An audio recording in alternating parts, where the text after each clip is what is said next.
Good morning students.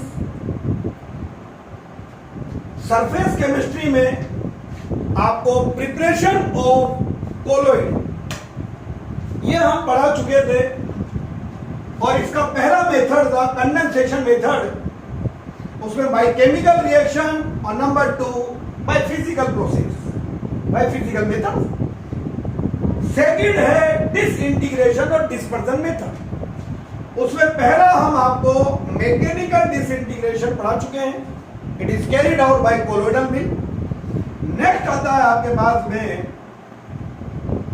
Electrical disintegration,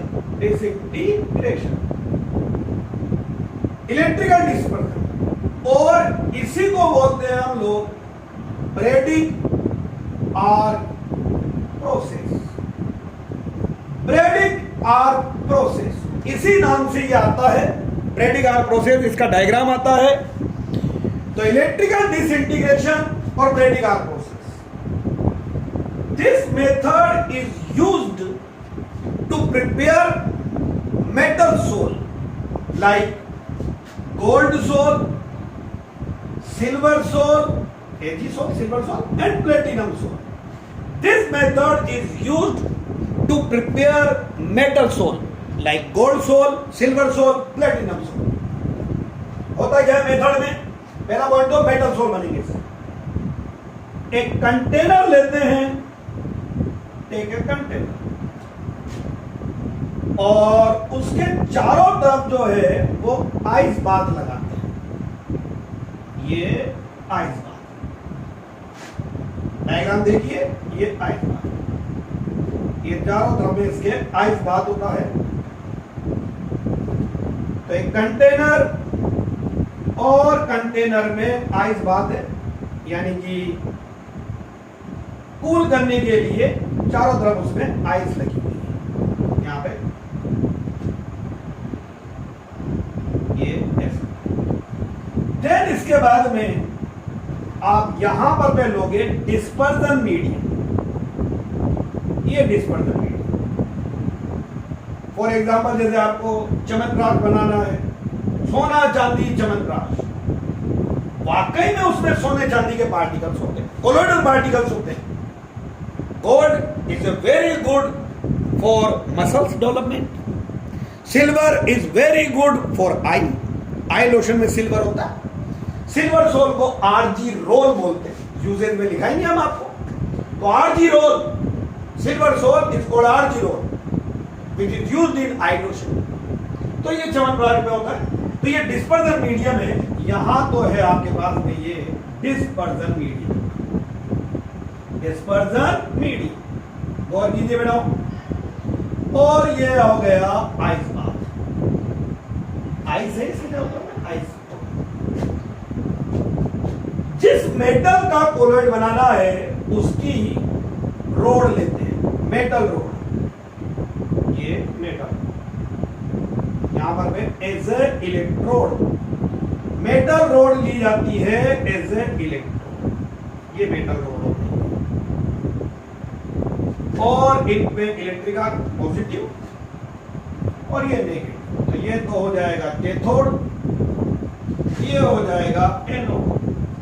इसको आप बोल दोगे metal road is electrode.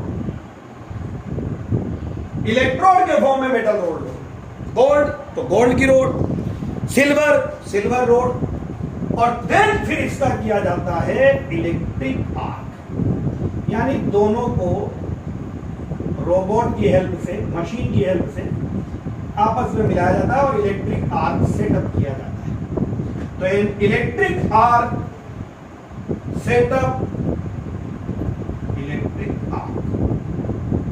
Electric arc setup between two metal electrodes. और जब इलेक्ट्रिक आर्क सेटअप होता है तो मेटल की वेपर बनती है। तो साइज ऑफ पार्टिकल होता है बेटा लेस देन 1 नैनोमीटर। तो in electric arc is setup between metal electrodes to produce metal vapor, और metal vapor आएगी तो उसके साइज ऑफ पार्टिकल्स होगा लेस देन 1 नैनोमीटर।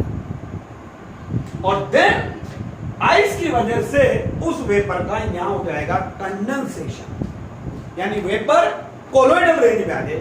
तो most important method, this method involve dispersion as well as condensation. पहले dispersion होगा और dispersion होकर के पार्टिकल्स जो है उनको ब्रेक किया जाएगा, और इतना ब्रेक किया जाएगा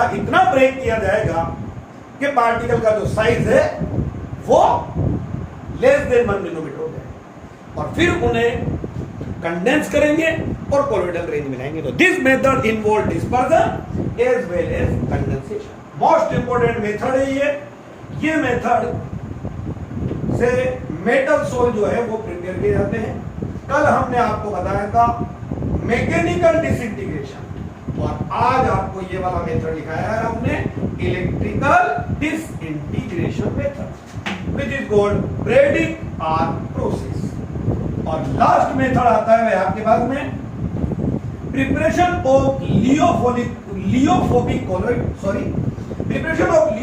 कोलोइड में कंडेंसेशन मेथड हो गए, डिस्पर्जन मेथड हो गए, और देन आता है थर्ड आपके पेप्टाइजेशन। शॉर्ट नोट आ जाता है, नहीं तो क्वेश्चन आता है, और सुन लीजिए क्वेश्चन क्या है। What happens when an electrolyte is added to freshly prepared PPT? What happens when an electrolyte is added to freshly prepared PPT? Freshly prepared PPT में अगर आपने इलेक्ट्रोलाइट डाल दिया है तो क्या होगा? आंसर सुनिए, पेप्टाइजेशन।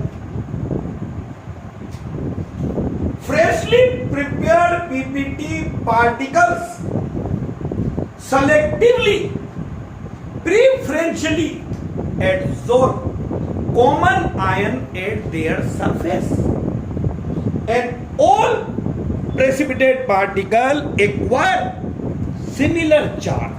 सब पर सेम चार्ज आ जाएगा, और जब सब पर सेम चार्ज आएगा तो उनमें होगा रिपल्शन, और रिपल्शन होगा तो वो सॉल्यूशन में डिस्पर्स हो जाएंगे और कोलोइड बन जाएगा। तो फ्रेशली प्रिपेयर्ड पीपीटी को कोलोइड में कन्वर्ट करना, फ्रेशली प्रिपेयर्ड पीपीटी को कोलोइड में कन्वर्ट करना, ये मेथड होता है बेटा पेप्टाइजेशन। दैट मीन पेप्टाइजेशन का मतलब है, नोट कर लेना दिमाग में, conversion of freshly prepared PPT into sol. क्योंकि इसका उल्टा जो आपको 1-2 दिन में बताएंगे, कोगुलेशन होता है। सोल कन्वर्ट इनटू पीपीटी, उसमें इलेक्ट्रोलाइट ऐड करके बताएंगे, वो कोगुलेशन, दोनों reverse. Peptization, conversion of freshly prepared PPT, conversion of freshly prepared PPT into sol, it is called peptization. For example हम लेते हैं यहां पे फ्रेशली प्रिपेयर्ड पीपीटी है हमारे पास में फेरिक हाइड्रोक्साइड, ये आपके पास में पीपीटी है, और इसमें आप एक suitable electrolyte ferric chloride add कर रहे हो। Electrolyte which has a common ion, तो इसमें ferric common ion, it is called peptising agent. इसको बोलते हैं peptising agent, it is called peptising agent. ये पेप्टाइजिंग एजेंट होता है बेटा। और freshly prepared PPT, ferric chloride डालोगे, पीपीटी जो पार्टिकल्स हैं, पीपीटी पार्टिकल सेलेक्टिवली और preferentially absorb common ion eight their surface, और आपके पास में कोलोइड बन जाएगा। इस तरह से प्रेसिपिटेट को सोल में कन्वर्ट करना पेप्टाइजेशन होता है। ये आपके पास हो गया फेरिक हाइड्रोक्साइड का particle, ferric hydroxide particle plus ये अपनी सरफेस पे कॉमन आयन लेंगे, और लेकर के FeOH whole thrice, Fe+3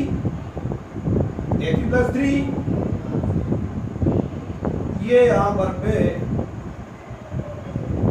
colloidal particle बन जाएगा, ये कोलोइडल पार्टिकल बन जाएगा। ठीक है, यही आता है कोज ऑफ पेप्टाइजेशन। तो हम बता चुके हैं कोज के लिए कि प्रेसिपिटेट पार्टिकल और फ्रेशली प्रिपेयर्ड क्यों लिया। बता ये भी कहता है कि सर फ्रेशली प्रिपेयर्ड में क्यों जोड़ दे रहे हो? Because freshly prepared particle have more adsorption power. Precipitate जितना पुराना होगा उसकी एडजॉर्प्शन पावर कम होती जाएगी। फ्रेशली प्रिपेयर्ड है तो उसकी एडजॉर्प्शन पावर ज्यादा होगी। वो इजीली अपनी सरफेस पर कॉमन आयन को लेगा।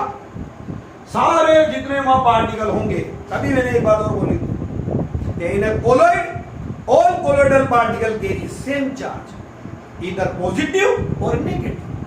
सब पर या तो पॉजिटिव चार्ज होगा या सब पर नेगेटिव चार्ज। तो ये सारे पार्टिकल वहां पर पॉजिटिवली चार्ज बने। तो इन सब पार्टिकल्स में क्या हो रहा होगा? रिपल्शन। और जब रिपल्शन होगा तो ये सॉल्यूशन में नहीं रहेंगे बल्कि डिस्पर्स हो जाएंगे। और इस तरह freshly prepared PPT convert into colloid by adding electrolyte which is common ion is called peptidation। और ये आपके कोलोइड की प्रिपरेशन कंप्लीट हो गई। देन इसकी प्रिपरेशन के बाद तो देखो सबसे इंपॉर्टेंट वाला पार्ट है आपने इस चैप्टर का पहला वाला पार्ट एडजॉर्प्शन पढ़ लिया। सेकंड वाला पार्ट हम आपको कोलोइड पढ़ा रहे हैं।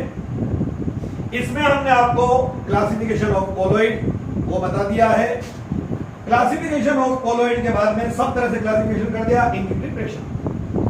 जब कोलोइड प्रिपेयर हो गया तो अब आता है इसका प्यूरिफिकेशन। तो हेडिंग है भाई purification of colloid. Purification of colloid. Purification of colloid. और प्यूरिफिकेशन ऑफ कोलोइड में पहला मेथड जो है वही मोस्ट इंपोर्टेंट सबसे पहला मेथड आता है और ये हो गया आपके पास में डायलाइसिस। डायलाइसिस प्रिंसिपल सुन लो भाई, इसका क्या प्रिंसिपल है? प्रिंसिपल डायलाइसिस पहला मेथड। जब मैंने आपको बताया था difference between true solution colloid and suspension, तो वहां बताया था मैंने ट्रू सॉल्यूशन में फिल्टरेबिलिटी में particle are very small. Particles are very small. Particles can diffuse through filter paper as well as membrane. True solution के पार्टिकल इतने छोटे होते हैं कि वो फिल्टर पेपर और मेम्ब्रेन दोनों से डिफ्यूज होकर के नीचे आ जाते हैं। That mean true solution can not be separated by filter paper as well as membrane. But colloid particle थोड़े बड़े हो गए। Colloidal particle can diffuse through filter paper, but do not diffuse through membrane. Principle चल रहा है। That means colloidal particles cannot be separated by filter paper, but separated by membrane. Principle: colloidal particle do not diffuse through membranes. वो membrane से जो है diffuse नहीं होते। तो इसी के लिए मेथड में ये एक ट्रफ एक कंटेनर लेते हैं और इसमें एक डायलाइजिंग मेम्ब्रेन जो है उसका पैक लगा देते हैं।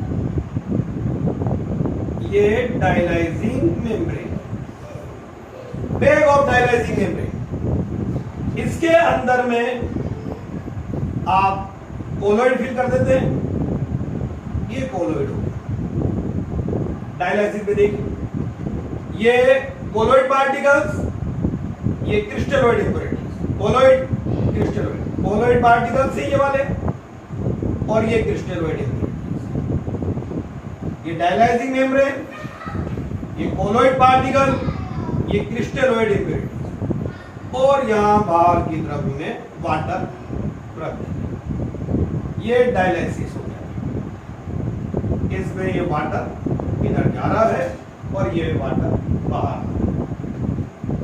Colloidal particle can not diffuse through membrane, but all crystalloid impurities, जितनी इंप्योरिटीज है डिफ्यूज थ्रू मेम्ब्रेन, वो बाहर है। और यहां से वाटर प्लस क्रिस्टलोइड इंप्योरिटीज बाहर निकलते हैं। अंदर अंदर आपके पास कोलोइड रह जाएगा। ये मेथड होता है डायलाइसिस। अब dialysis is a very slow process. तो आप इसमें अगर इलेक्ट्रिक फील्ड अप्लाई कर देते हैं, when we apply electric field in dialysis, तो ये प्रोसेस बहुत फास्ट हो जाता है और अब इसको बोलेंगे इलेक्ट्रोडायलिसिस। बस इतना सा डिफरेंस। इलेक्ट्रिक फील्ड लगा रखा है तो इलेक्ट्रोडायलिसिस, इलेक्ट्रिक फील्ड नहीं है dialysis. Principle, colloidal particles do not diffuse through membrane, but crystalloid impurities can diffuse through membrane। तो उसको बाहर निकाल दिया, अंदर प्योर colloid। इलेक्ट्रिक फील्ड नहीं लगाया, डायलिसिस। इलेक्ट्रिक फील्ड लगाया है, इलेक्ट्रोडायलिसिस। ओके, नेक्स्ट मेथड आपको नेक्स्ट वीडियो में बताते हैं। Thank you.